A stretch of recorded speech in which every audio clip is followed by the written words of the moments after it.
Following, Rockville residents are once again calling for the city to enact rent stabilization legislation. Renters say they are just struggling with double-digit rent increases.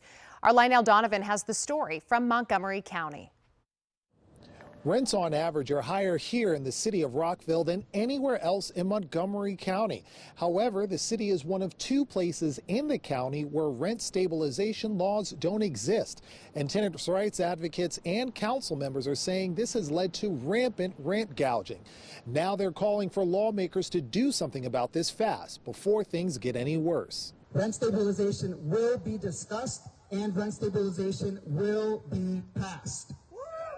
Tenant rights groups kicked off the week alongside council members from the city and county level on the steps of Rockville City Hall to demand more protections for renters. My rent went up over $100 a month. Jamie has rented in Rockville for the past 2 years, but says once she saw rent increases force some of her community members onto the street, she knew she had to help. Yet she was baffled to learn that Rockville is one of 2 areas that are exempt from Montgomery County's rent stabilization laws. That literally doesn't make any sense. I don't understand why that happened, why Rockville City itself has no protections when the general Montgomery County does. That stress hangs over you. Grant Sams of the Reed Tenants Association says this sentiment is common among Rockville's renters, who are forced to keep moving to stay housed. We have a resident in the building currently who she's a single mother, and she's moved 3 times in the last 3 years. And her son's been in a new school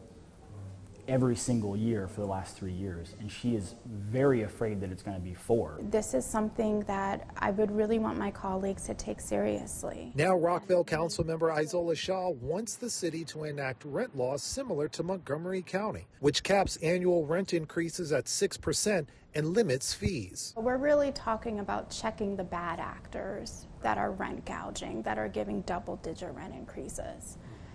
And I think because the county passed it and everywhere else passed it, unfortunately, Rockville has become a seat of rent gouging. I'm hoping that there will be change. And Jamie says if the current city council doesn't act soon on rent stabilization, she'll be looking for others to replace them in the 2027 election. I think it's really critical. I think the Rockville community has made it really clear that that is something that we want. Now, I reached out to the city of Rockville for a response, and the mayor's office sent me a statement that reads, in part, the mayor and council held a work session on June 16, 2025 to support increased transparency for rental fees, rents, and housing quality.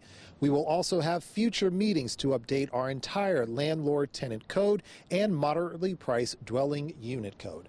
From the city of Rockville, Lionel Donovan, WUSA 9. Lionel, thank you. A little more than